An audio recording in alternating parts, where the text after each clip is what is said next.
Este embargo es una medida judicial de protección acordada a todo acreedor que tenga un crédito justificado en principio. En caso de urgencia, si el cobro del crédito parece estar en peligro. La condición del crédito que lo fundamenta. No es indispensable que el crédito sea líquido, ni tampoco sea exigible. El crédito puede estar justificado en principio, es decir, que tenga la apariencia de que es real, Y esto lo apreciarán de manera soberana los jueces, van a apreciar de que el crédito sea real. Lógicamente que el acreedor deberá justificar ese crédito con algún tipo de documentos. La urgencia. La urgencia es algo de una apreciación soberana del magistrado. El magistrado va a determinar si realmente existe urgencia para otorgar el auto, o más bien la ordenanza. En Francia le llaman ordenanza. En República Dominicana los abogados le han puesto el nombre de auto. Bien. Y si era un juzgado de paz, entonces se llama una cédula. En definitiva, la urgencia la va a determinar el juez en base a lo que le aporte el interesado. Es decir, en este caso, el acreedor debe aportar los elementos de juicio que se establezca que existe urgencia debido a que el crédito está en peligro de no poder ser recuperado, de no poder ser cobrado. Ante esta situación, el juez valorará y le otorgará el auto. Lógicamente, los jueces siempre le otorgan el auto porque saben que viene una segunda fase. La segunda fase es la demanda en validez. En la demanda en validez, el acreedor va a tener que probar la existencia del crédito, es decir, la certeza del crédito, y va a tener que probar también que existía urgencia en el cobro del crédito debido al peligro inminente que representaba la insolvencia del deudor. Ante esta situación, entonces, el juez le exige que aporte todos los elementos de juicio para que él pueda fallar y dar una sentencia definitiva. Hay una pregunta. ¿Se puede hacer un embargo conservatorio teniendo usted en la mano un título ejecutorio? Sí, perfectamente bien lo puede hacer, un embargo conservatorio. Le solicita al juez, en base al artículo 48 del Código de Procedimiento Civil, modificado por la Ley 845 de 1978, usted le va a solicitar la autorización necesaria para usted embargar conservatoriamente. Otra pregunta, ¿se puede embargar no estando vencido el crédito? Por ejemplo, el señor ha tomado un préstamo de $1.000.000 el día 25 de mayo a un plazo de 3 años. Y el día 25 de junio del mismo año, el acreedor tiene información de que el deudor está organizando su insolvencia, es decir, está vendiendo todos sus bienes, está saliendo de todos los bienes, está organizando su insolvencia. En ese caso, el crédito está en peligro. ¿En qué peligro? En peligro de no recuperarse. Ante esta situación, él solicita al juez de primera instancia, que es el juez competente, del domicilio del deudor o del lugar donde se encuentren los bienes a embargar. Él solicita la autorización para embargar, no obstante no estar vencido el crédito.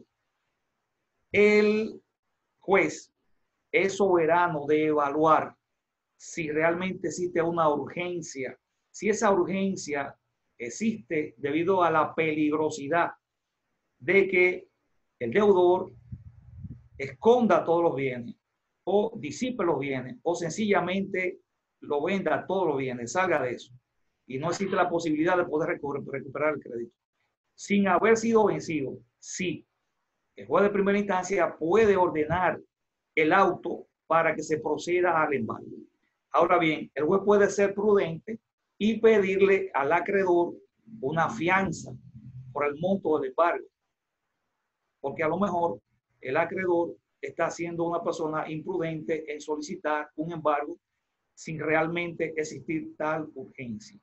Y como es la urgencia es un aspecto de hecho que no va a poder ser estudiado o investigado por la Suprema Corte de Justicia actuando como Corte de Casación. En este caso, es una apreciación de hecho del juez. Pero sí se puede solicitar un embargo conservatorio sin el crédito estar vencido. Ahora bien, la naturaleza jurídica del crédito tiene que ser un crédito cierto, que realmente exista, no un crédito eventual. Una persona no puede decir, yo estacioné mi carro debajo de un árbol que se está cayendo, que es propiedad del vecino, y yo entiendo que cuando ese árbol le cae encima al carro, lo va a dañar. Yo le voy a solicitar al magistrado que me dé una autorización para embargar conservatoriamente los bienes del vecino en lo que el árbol le cae encima. Eso es un crédito muy, muy eventual. Ante una situación así es imposible que un magistrado le otorgue un crédito, le otorgue la autorización para embargar. En esos casos es imposible. Es decir, ante un crédito eventual no, tiene que haber visos de que el crédito es cierto. En cuanto a la liquidez del crédito, eso se podría, el juez podría evaluarlo provisionalmente, la liquidez del crédito, porque solamente se permiten embargos conservatorios sobre aspectos de dinero efectivo, es decir, de un monto líquido, una suma líquida, que sea cierta, líquida. La exigibilidad también, como le dije anteriormente, bueno, pues el juez puede, en cuanto a la exigibilidad, tomando en consideración el aspecto de urgencia, ordenar el embargo conservatorio mediante el auto. Ese auto va a contener, además, el plazo para la demanda en validez. Los embargos generalmente son asuntos de orden extrajudicial. Extrajudicial significa fuera de los tribunales. Pero en este caso va a haber una segunda fase, que es la fase de la validación del embargo. En esa fase de validación del embargo se convierte entonces en una fase judicial, porque el juez va a determinar si realmente es cierto el crédito, si realmente existía la urgencia, si realmente existía la posibilidad de que el deudor se declarara insolvente, organizara su insolvencia. Se dan embargos conservatorios, como son, por ejemplo, el embargo de la ocasión. Cuando hablamos de la ocasión, estamos refiriendo al embargo correspondiente a un crédito por asunto de alquileres. Este tipo de embargo viene desde el derecho romano. En el derecho romano se constituían en prenda los bienes del inquilino, los muebles del inquilino quedaban constituidos en prenda en el mismo contrato de alquiler. Automáticamente se constituían en prenda los bienes del inquilino. Hoy día, el artículo 819 del Código de Procedimiento Civil permite el embargo conservatorio de dos formas de los bienes alquilados por alquiler. ¿Cuáles son esas formas? Directamente lo puede hacer sencillamente notificando un mandamiento de pago y dándole un día franco. Pasado ese día franco se procede al embargo conservatorio o se puede hacer mediante una autorización de un juez. La puede dar un juez de paz. El juez de paz es competente cuando se trata de cobro de sumas de dinero. Él es competente, no importa el monto. Aunque la competencia del juez de paz está limitada a un cierto número de dinero, es decir, hasta 20,000 pesos. En el caso de un embargo por razones de alquileres, el juez de paz es el competente para el cobro de ese dinero. Él puede dar un auto para que se embargue los bienes del inquilino. Entonces, hay una situación, sí. El juez de paz es competente para dar el auto, pero no es competente para conocer la validez de ese embargo. Algo extraño. Entonces, tiene que irse a primera instancia para que primera instancia le valide el embargo. Luego de validado el embargo, bueno, pues se procede de la forma mutatis mutandi. Eso significa, en latín, de igual forma que en el embargo ejecutivo. haciendo el levantamiento del acta de embargo en base al artículo 51 del Código de Procedimiento Civil. El artículo 51 dice que en el acta de embargo, a pena de nulidad, debe existir un detalle pormenorizado de los bienes a embargar. Deben tener 2 testigos, debe tener el nombre completo del embargante, el nombre y el domicilio, lógicamente, del deudor. El embargo, entonces esa acta levantada por ese ministerial,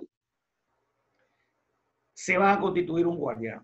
Se podría constituir como guardián al mismo deudor o se puede designar otro guardián. ¿Cuáles son los efectos del embargo conservatorio? Son 2. El primer efecto del embargo conservatorio es restringir al propietario de los bienes de su administración. Si él es designado guardián, automáticamente él solo podría usar los bienes, pero no lo puede vender, no lo puede prestar, no lo puede alquilar. Es decir, no puede disponer de esos bienes de ninguna manera. Solo lo puede usar. El segundo efecto que tiene es un efecto de índole penal. Se aplica el artículo 400 del Código Penal. Se entiende que es un abuso de confianza. Lo que se hace es utilizar esos bienes, distraer los bienes, que desaparezcan los bienes. Entonces, hay 2 efectos, uno civil y uno penal. Si distrae los bienes, tanto si ha sido designado el propietario como guardián o si se ha designado a una tercera persona. Ese es el efecto de desembargo. Lógicamente, el segundo proceso, como le dije, la demanda en validez. Normalmente, cuando se hace el embargo, automáticamente se lanza la demanda en validez, aunque se podría hacer por actos separados. Pero se hace la demanda en validez conjuntamente. En la demanda en validez se asiste al tribunal, se concluye al fondo pidiendo la validez del embargo más la condenación al monto de los alquileres vencidos o por vencerse, porque durante el procedimiento van a existir alquileres que se van a vencer también. En ese caso también se incluyen los alquileres por vencerse, los alquileres futuros durante el procedimiento. Hay otro tipo de embargo también, que es el de locación. Tenemos el embargo conservatorio también del deudor transeúnte.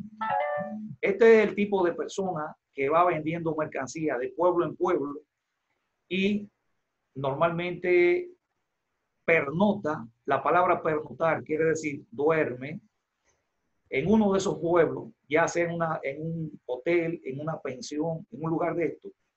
Y luego el señor trata de irse sin pagar la renta del lugar o sin pagar lo que haya consumido en algún restaurante. En ese caso, este tipo de embargo es de doble dualidad en cuanto a su competencia.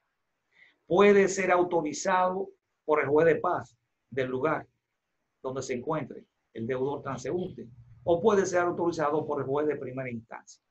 Pero en todo caso, la validez de ese embargo siempre será en primera instancia. Se le va a embargar los bienes que tenga, incluyendo dinero. El dinero es mueble, es un bien material, un bien corporal. Si tiene dinero, se le embarga el dinero. En ese caso, el alguacil tiene que hacer un pormenorizado descripción de los billetes, poniendo el monto del billete, el número del billete, y si tiene algún tipo de letra, poniendo el número de letra que tenga. Se hace la descripción de esos bienes.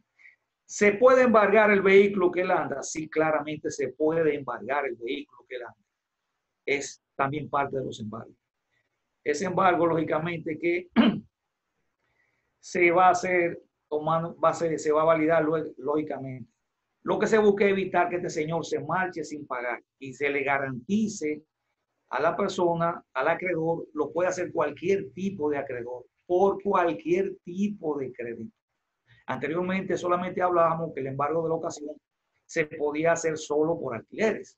En este caso, el embargo del deudor transeúnte se va a hacer por cualquier tipo de crédito.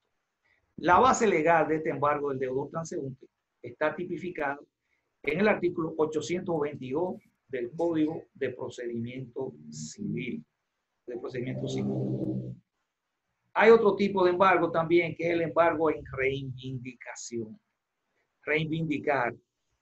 Por ejemplo, una persona le presta su vehículo a otro y esa persona no hay forma de que le devuelva su vehículo.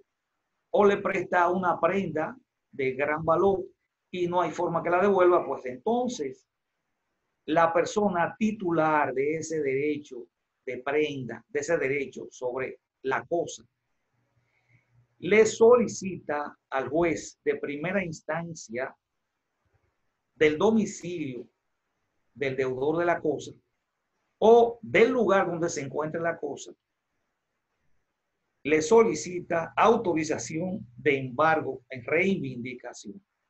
Reivindicar es traer la cosa que es de la propiedad hacia él de nuevo, hacia su patrimonio. Entonces, el magistrado, es importante que el abogado que haga la instancia de solicitud de embargo y reivindicación debe especificar claramente qué bien se va a reivindicar. Tiene que describirlo con todos los pormenores. Si es un carro, la marca, el año, el color, todos los datos, el número de registro, el número de placa, todos los datos de ese vehículo. Es decir, lo que se trate. Puedo poner de ejemplo una vez que yo embargué una cámara Kodak que costaba 350,000 pesos. No sé si era Kodak o Nikon, una cámara muy costosa. La embargué porque el señor le debía un dinero y no había forma de cómo pagarlo. Él había prestado, le habían prestado esa cámara a un fotógrafo, me acuerdo como ahora, y el fotógrafo no quería devolverla. Pues se describió la cámara, la suerte que el propietario tenía una factura de la cámara donde aparece la descripción completa. Se describió, se sometió a la instancia y se hizo el embargo en reivindicación y se obtuvo la cámara de nuevo. Se obtuvo sin ningún tipo de problema. No se puede embargar más de lo que especifica el auto. Por eso, el acreedor debe poner claramente qué es lo que se va a embargar. Esa es la situación. Existe otro tipo de embargo, que es el embargo retentivo. En el embargo retentivo se da lo que se llama la acción oblicua. La acción oblicua es donde aparecen tres personas: el acreedor, el deudor y el deudor de su deudor. A veces los estudiantes se me confunden porque son tres personas. Normalmente siempre utilizo la pizarra, pero en este caso no tengo pizarra. Pero le voy a explicar. Por ejemplo, el señor A es acreedor del señor B. El señor B tiene dinero depositado en el banco C. El embargo retentivo funciona de la siguiente manera. El señor A, que es acreedor del señor B, va a embargar en mano del deudor de su deudor. ¿Quién es el deudor de su deudor? En este caso, el banco, la institución bancaria, le debe el dinero que el señor B tiene depositado en su cuenta. Entonces, el señor A va a embargar al deudor de su deudor. El deudor de su deudor es el banco. El crédito que tiene que estar vencido es el crédito del acreedor hacia su deudor directo, no el crédito del deudor hacia su deudor. No sé si me están entendiendo. Es decir, el crédito del señor que tiene dinero depositado en el banco no tiene que estar vencido, pero sí tiene que estar vencido el crédito del acreedor hacia su deudor. Entonces, él va a hacer un embargo a esa institución bancaria de la cuenta del dinero que tiene en manos y se le va a notificar ese embargo entonces al deudor. Se hace el acto de denuncia y el banco se le notifica precisamente para que haga lo que se llama la declaración afirmativa. Normalmente los abogados tienen un sistema, diríamos, un tanto hasta torpe, porque cuando van a hacer un embargo retentivo, lo hacen en todas las instituciones bancarias de una manera, diríamos, totalmente desorganizada e insegura, porque no saben en qué banco está. Yo les recomiendo primero investigar en qué banco tiene ese señor dinero. Investigar también si es posible cuándo él deposita, cuándo no deposita. En mi caso específico, tuve un caso de un señor que duré 20 años esperándolo que depositara en un banco. Esto es un récord. A los 19 años, en el mes de diciembre, depositó la suma de dinero para pagar el doble sueldo a los empleados. Inmediatamente tenía una persona que me podía informar. Me informaron que el señor había depositado. Le embargué la cuenta. Él se llevó la sorpresa de 19 años más tarde, un caso que él entendía que ya no tenía que pagarlo, de un accidente que él tuvo, que chocó un automóvil estando estacionado. Él chocó, se dio a la fuga, llevamos el procedimiento completo y llegamos hasta la Suprema Corte de Justicia. Tomó todo el tiempo lugar. 19 años más tarde le embargué todo, le embargué la cuenta. Se le embargué retentivamente. Bueno, pues, y a un banco automáticamente le pedí la declaración afirmativa. En la declaración afirmativa, el banco dice si el señor tiene cuenta o no tiene dinero en la declaración afirmativa.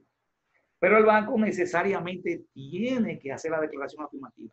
Tiene que darle esa constancia al abogado embargante de si tiene o no tiene dinero en el banco.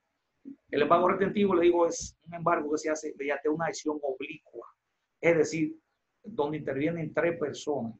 Por eso se hace el embargo sobre el deudor de su deudor. También le puedo dar otro ejemplo.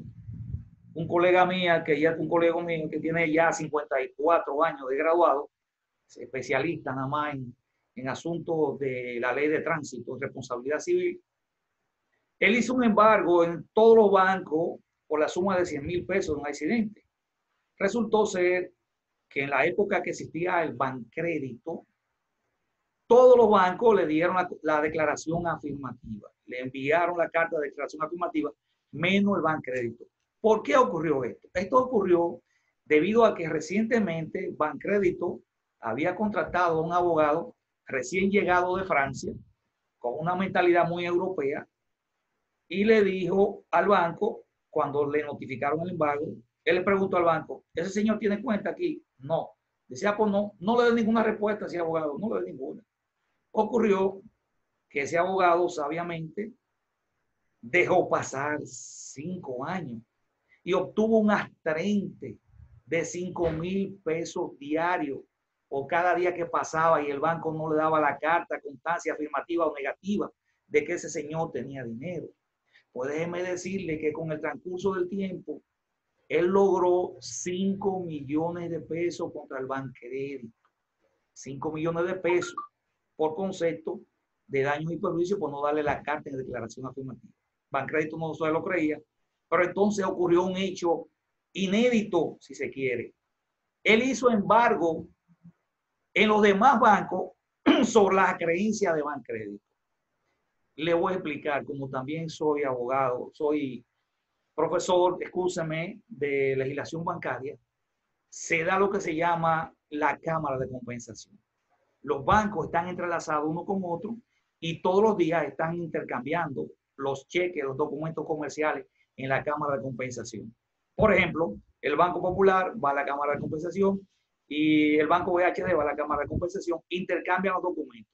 Si el Banco Popular tiene cheques por valor de 50 millones contra el Banco BHD y el Banco BHD tiene solamente 25 millones, resulta que el Banco BHD va a tener que pagarle en lo que falta, los 25 millones. Eso se llama cámara de compensación. Los bancos están entrelazados uno en otro. Si a un banco lo sacan de la cámara de compensación, automáticamente quebró. Tiene que cerrar las puertas. Los bancos están ligados uno con otro y tienen que actuar de esa manera. Entonces, en ese caso específico, cuando ese abogado hizo un embargo sobre las cuentas de los demás bancos, sobre los documentos comerciales que tenía sobre los demás bancos, el banco Bancrédito de la época tuvo que pagarle los 5 millones de pesos más los 100,000 pesos que él tenía en la sentencia. Es decir, es bastante delicado el derecho y mucho más en el asunto de las vías ejecutorias, vías de ejecución. El embargo retentivo, lógicamente, que tiene una dualidad. En su primera fase es conservatorio y en su segunda fase es ejecutorio. Hay una discusión entre doctrina y jurisprudencia. ¿Cuál es la naturaleza jurídica de este embargo? Bueno, es mixta, es mixta. Es primera fase conservatorio, segunda fase ejecutorio. Si tienen alguna pregunta, me la pueden hacer ahora, que ya terminé con el tema que tenía. Se me olvidaba decirle, yo quisiera que ustedes, para la próxima semana, que a veces no puedo hacerlo vía